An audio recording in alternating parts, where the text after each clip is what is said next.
आप सभी का हार्दिक स्वागत है रैको एजुकेशन के यूट्यूब चैनल में। हम कौन सा चैप्टर पढ़ रहे थे? हम अपना चैप्टर पढ़ रहे थे कैलेंडर। और कैलेंडर के अंदर हमारी जो चर्चा चल रही थी वो कौन से टॉपिक पर चल रही थी? वो आपकी चर्चा चल रही थी हमारी लीप वर्ष और सामान्य वर्ष। किस पर चर्चा चल रही थी? लीप वर्ष और सामान्य वर्ष हम समझ रहे थे।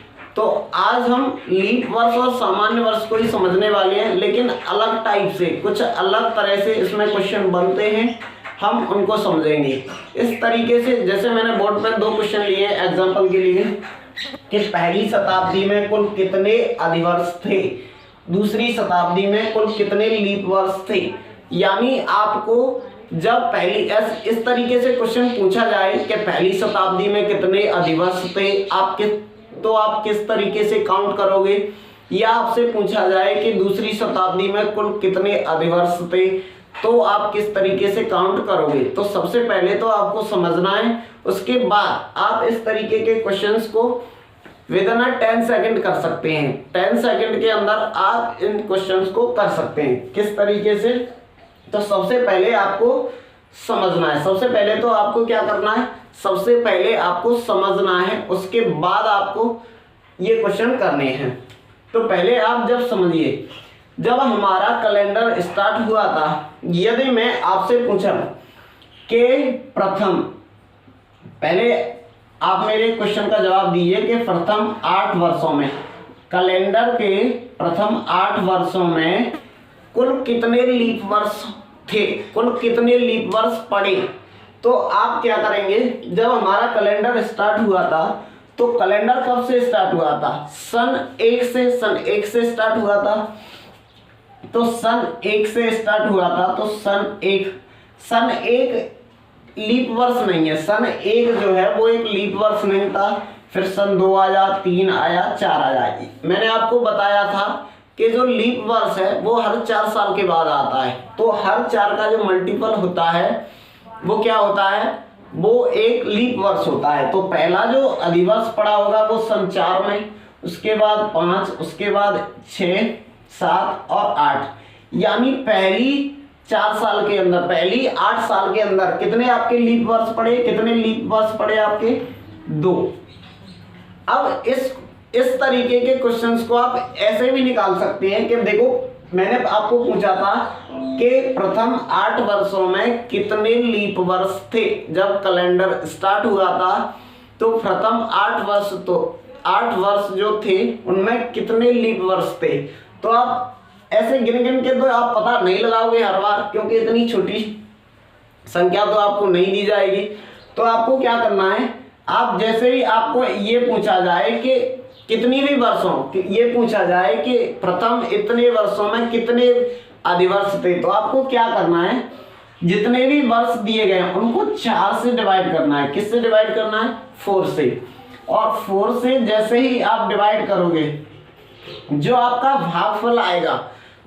भागफल आएगा उतने ही लीप वर्ष होंगे। रिमाइंडर से कोई मतलब नहीं है आपको। रिमाइंडर 0 आए, 2 आए, 1 आए, आपको रिमाइंडर से यहाँ पर मतलब नहीं है। आपको क्या लेना है?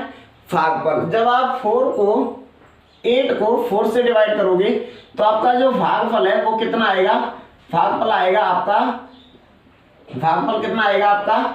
2। तो यानी प्रथम 8 वर्षों में कितने लीप वर्ष थे? तो आप 4 से विभाजित करके जो भागफल आएगा वही आपका आंसर होगा। तो देखो, 8 को 4 से जब डिवाइड किया तो कितना आया? 2। और कितने लीप वर्ष होंगे प्रथम 8 वर्षों में? प्रथम 8 वर्षों में आपके कितने लीप वर्ष होंगे? 2। मैं यहाँ बता भी चुका हूँ कौन कौन से होंगे, 4 और 8।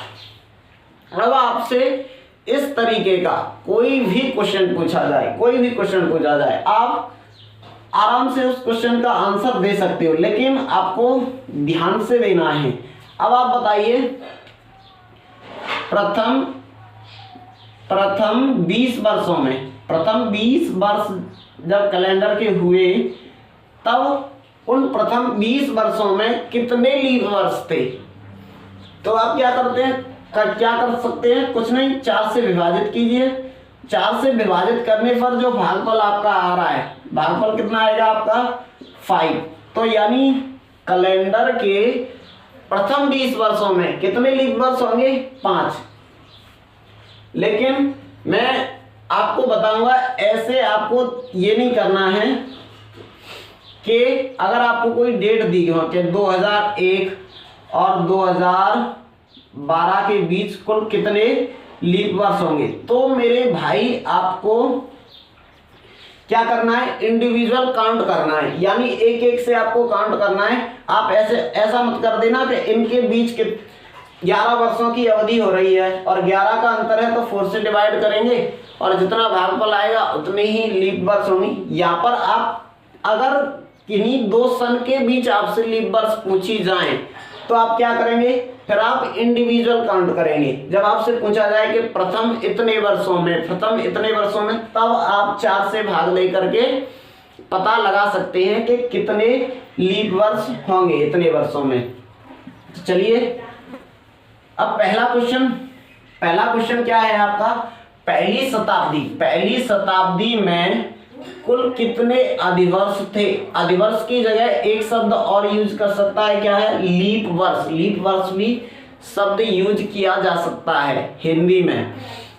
तो आप देखिए पहली शताब्दी में, यानी पहली जो सेंचुरी थी, फर्स्ट सेंचुरी जी थी, उसमें कितने लीप वर्ष थे? तो मेरे दोस्त भाई पहली सेंचुरी में कितने वर्ष होंगे? तो पहली सेंचुरी जो होगी वो 100 वर्षों की होगी। कितने वर्षों की होगी? 100 वर्षों की। यानी आपसे वास्तव में क्वेश्चन क्या पूछा जा रहा है? वास्तव में आपसे क्वेश्चन पूछा जा रहा है कि प्रथम 100 वर्ष जो थे कैलेंडर के, उनमें कितनी लीप वर्ष थी? तो आप क्या करेंगे? 4 से विभाजित करेंगे। क्या करेंगे? 4 से विभाजित करो और 4 से विभाजित करने पर जो आपका भागफल आएगा, वो भागफल कितना आएगा आपका? रिमाइंडर नहीं लेना है, क्या ले, शेषफल नहीं लेना है, क्या लेना है? भागफल आएगा आपका 25। आप कहोगे कितना आंसर हो गया मेरा? 25। लेकिन आपको ध्यान रखना है कि ये जो 100वीं वर्ष होगी, 100वीं वर्ष एक शताब्दी वर्ष होगी, ये भाई क्या नहीं होगी? ये एक लीप वर्ष नहीं होगी। क्यों? क्योंकि शताब्दी वर्षों को आप लीप वर्ष पता करने के लिए 400 से विभाजित करते हैं और 100 400 से विभाजित नहीं होगी, तो यहाँ पर से एक माइनस करना पड़ेगा। इसमें मेरे भाई 100वीं वर्ष भी जुड़ चुकी है, यहाँ से एक माइनस करेंगे तब अपना आंसर आएगा। 25 माइनस 1 कितना आएगा? 24। तो प्रथम जो 100 वर्ष होंगे, प्रथम 100 वर्ष, उनमें कितने लीप वर्ष होंगे? 24। तो इस क्वेश्चन का आंसर क्या होगा आपका? क्या होगा? 24। एक माइनस क्यों किया? एक माइनस इसलिए किया है क्योंकि 100वीं जो वर्ष होगी वो एक लीप वर्ष नहीं होगी। क्यों नहीं होगी? क्योंकि 100वीं वर्ष जो होगी वो एक शताब्दी वर्ष होगी और शताब्दी वर्षों को आप यह चेक करने के लिए कि ये लीप वर्ष है या नहीं, किससे डिवाइड करते हैं? 400 से। तो ये 400 से विभाजित नहीं होगी, 100 400 से विभाजित नहीं होगी, तो एक माइनस करना पड़ेगा। एक माइनस करेंगे तो आपका आंसर कितना आएगा? 24।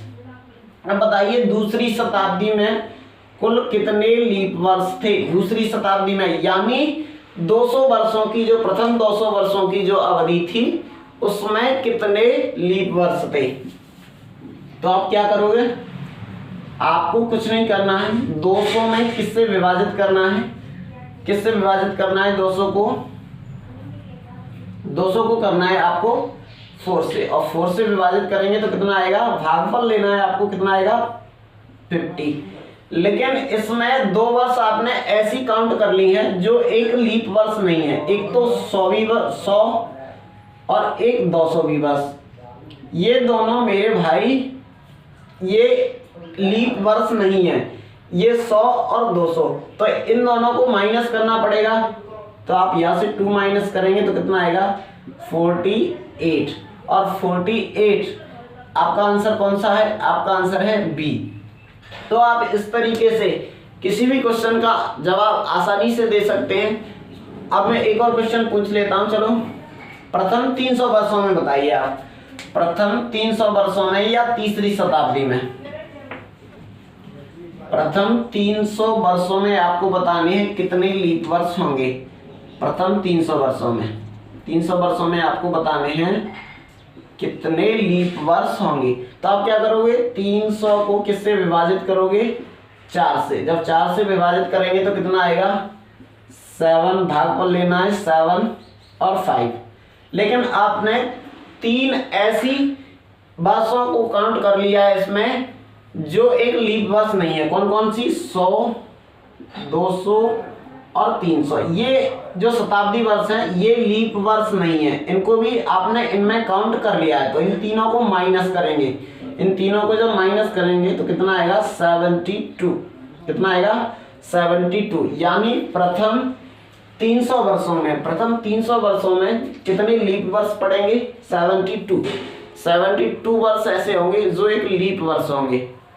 तो आप इस तरीके से हर क्वेश्चन का, हर ऐसे सवाल का जवाब आसानी से निकाल सकते हैं, आराम से। लगभग आपको 10-15 सेकंड का समय लगेगा। तो आज के लिए हम रखते हैं अपनी क्लास को यहीं तक। आप सभी का बहुत धन्यवाद। जय हिंद, जय भारत।